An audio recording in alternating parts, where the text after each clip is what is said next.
আসসালামু আলাইকুম। লেখাপড়া অনলাইন ইউটিউব চ্যানেলের পক্ষ থেকে আমি মামুন করিম সকলকে স্বাগতম জানাচ্ছি।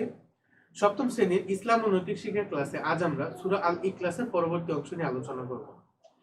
ছোটবেলা থেকে কিন্তু এই সূরাটি আমার কাছে খুবই প্রিয়। আমি মনে করি যে মোস্ট অফ দা তোমরা যারা আছো, মানে বেশিরভাগ যারা মুসলমান, আমি মনে করি যে তাদের কাছে সূরাটি খুবই পছন্দের হবে।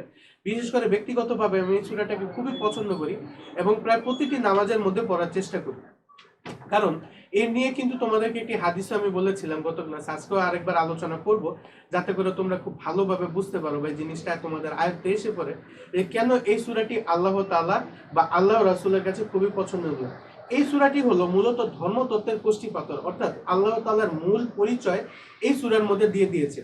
যারা নাস্তিক আছেন, অর্থাৎ যারা কোনো বিশ্বাস করেন না যে কোনো সৃষ্টিকর্তা আছে, অথবা যারা অন্য ধর্মাবলম্বী মানুষ আছে, তাদের প্রত্যেকটা প্রশ্নের জবাব কিন্তু এই একটি সূরার মাধ্যমে আমরা দিতে পারি, জানো?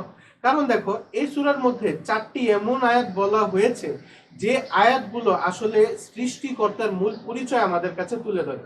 যখনই আমাদের আল্লাহ তাআলা নিয়ে কারো কোনো প্রশ্ন থাকবে, তখন তুমি বলবে বা তখন আমরা কিন্তু বলতে পারি, আচ্ছা, যিনি সৃষ্টিকর্তা হবেন তার তো কমসে কম এই 4টি বৈশিষ্ট্য থাকা দরকার, তাই না?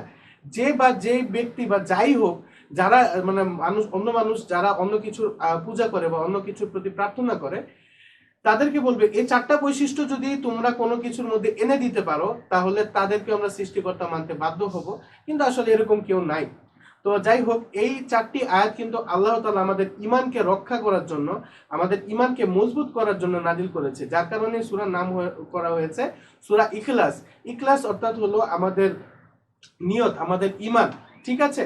তো যাই হোক, এটি হলো কোরআনে কারিমের 112তম সূরা, অর্থাৎ কোরআনে কারিম শেষ হওয়ার আগে আমাদের ঈমানকে আবার রিচেক করার জন্য কিন্তু এই সূরাটি দেওয়া হয়েছে। এই শানে নজুল সম্পর্কেও কিন্তু আমরা খুব ভালোভাবে জেনেছিলাম যে আল্লাহ রাসূলকে কটাক্ষ করার জন্য, অথবা বিভিন্ন প্রশ্নে ফাঁসানোর জন্য, অথবা বিভিন্নভাবে বিব্রত করার জন্য, অপমান করার জন্য কাফির মুশরিকরা বিভিন্নভাবে চেষ্টা করতেন। তো তারই ধারাবাহিকতায় একসময় তাকে প্রশ্ন করা হলো যে মুহাম্মদ, তুমি যে সৃষ্টিকর্তার ইবাদত করছো, আসলে সে দেখতে কেমন? তার হাত পা কয়টি?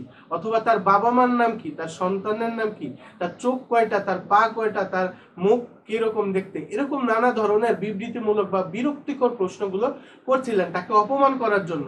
কিন্তু আল্লাহ রাসূল কখনো আল্লাহর বাণী আসা অথবা যে কোনো বিষয় বা যে কোনো প্রশ্নের সম্মুখীন হলে আল্লাহ তাআলা থেকে কোনো প্রকার ইশারা ইঙ্গিত না আসা পর্যন্ত তিনি কিন্তু কোনো প্রকার অ্যান্সার দিতেন না, তিনি কিছু করতেন না, ঠিক আছে?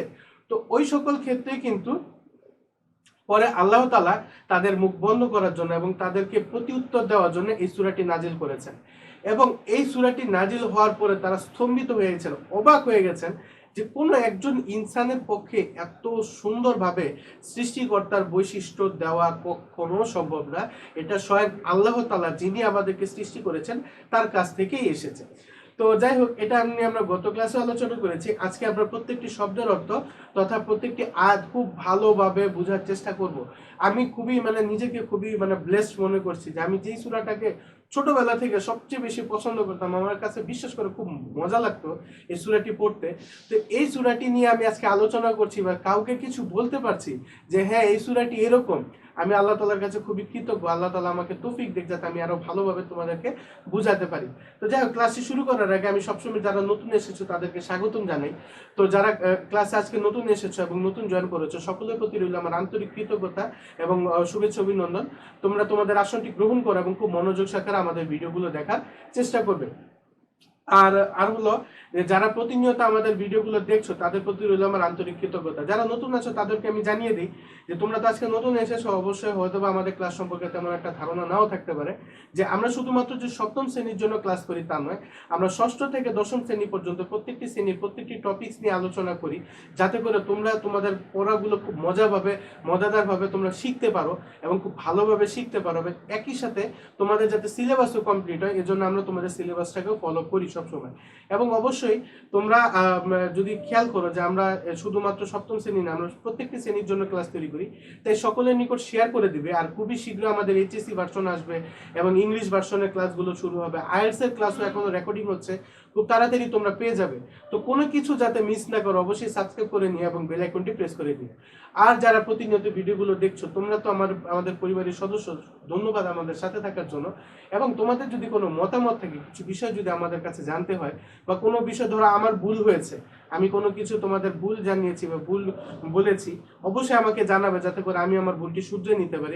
কমেন্ট সেকশন আছে, সেখানে আমাদের সাথে একটা গুড কনভারসেশন তৈরি করবে, যাতে করে আমরা সেভাবে জানতে পারি, শিখতে পারি। তো যাই হোক, মূল ক্লাসে চলে আসি। আজকে আমরা এর শানে নজরুল সম্পর্কে তো জেনেছিলাম, এখন আমরা শব্দের অর্থ থেকে শব্দের অর্থ জানার চেষ্টা করব। আমি তোমাদের জন্য জুম করে নিচ্ছি, যাতে করে খুব ভালোভাবে শিখতে পারো বা দেখতে পারো। দেখো, এখানে শব্দটি হলো উল। উল শব্দটির অর্থ হলো আপনি বলুন বা তুমি বলো।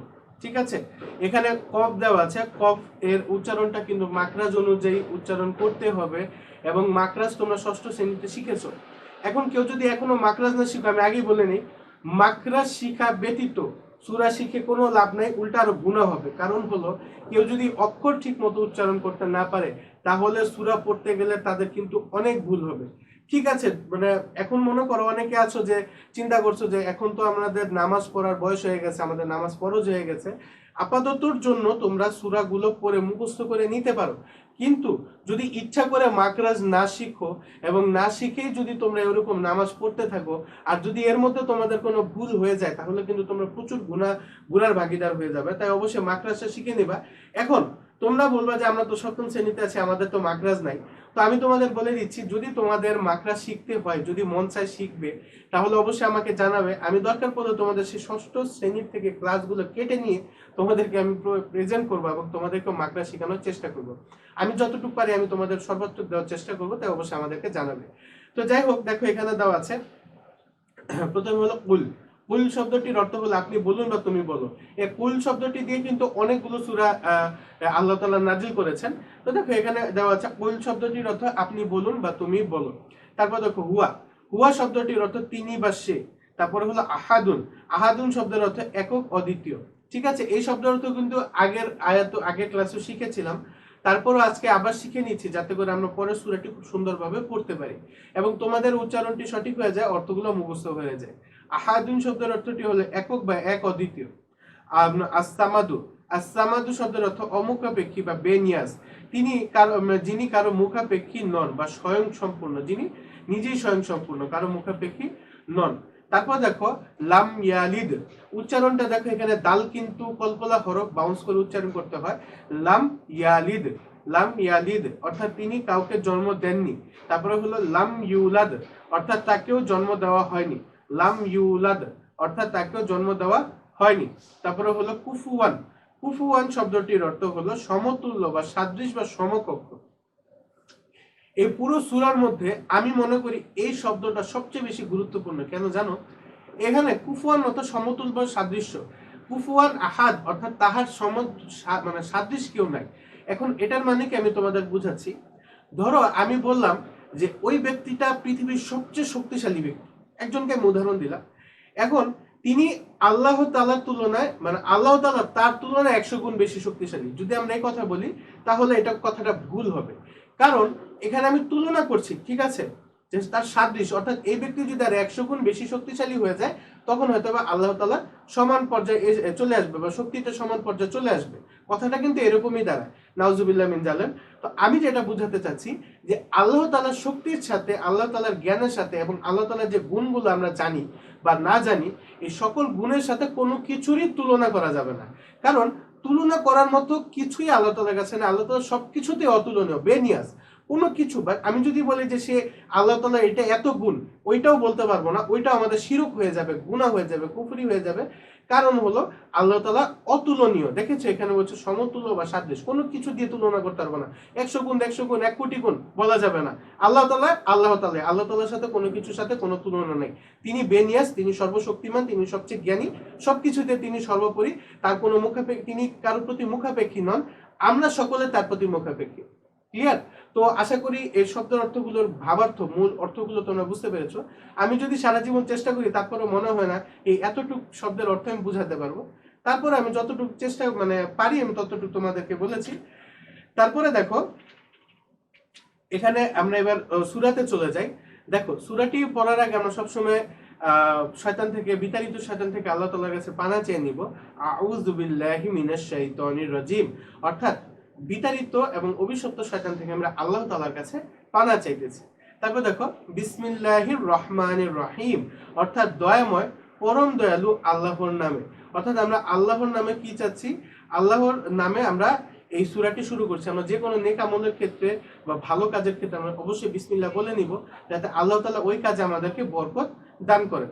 তো যাই হোক, এরপরে আমরা যে আয়াত থেকে শুরু করব।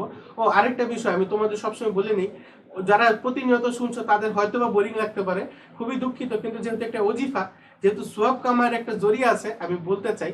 আর যদি কেউ আমল করো, আমার একটু সোয়াব, আমার একটু মানে কামাই হয়ে যাবে। তো যাই হোক, যদি প্রত্যেক ফরজ নামাজ পড়ে তোমরা 19 বার বিসমিল্লাহ পড়ে নাও, তাহলে ইনশাআল্লাহ আল্লাহ তাআলা হাশরের ময়দানে আমাদেরকে জাহান্নামের 19 ধরনের ফেরেশতা থেকে রক্ষা করবেন। 3 থেকে 4 মিনিট সময় লাগে, পড়ে নিবে। তো যাই হোক, আমরা প্রথম আয়াত থেকে শুরু করি। কুল হু আল্লাহু আহাদ। কুল, আমার সাথে সাথে উচ্চারণ করবেন, কুল হু আল্লাহু আহাদ, অর্থাৎ বলুন হে নবী, তিনি আল্লাহ এক অদ্বিতীয়। এখানে আল্লাহ রসুলকে বলেছেন যে আপনি বলুন বা তুমি বলো যে তিনি আল্লাহ এক অদ্বিতীয়। যারা প্রশ্ন করছেন যে আল্লাহ দেখতে কেমন, তার ভাই বোন কয়জন, তার বাবা মাকে, তার সন্তান সন্ততিকে, তাদের জন্য প্রথম আয়াত যে আপনি বলুন বা হে নবী আপনি বলুন তিনি আল্লাহ এক অদ্বিতীয়, এক জাত, এক শক্তি, যার কোনো তুলনা নাই। সমস্ত সৃষ্টির ওপর তিনি একাই বাদশা, একাই তিনি রাজত্ব করছেন।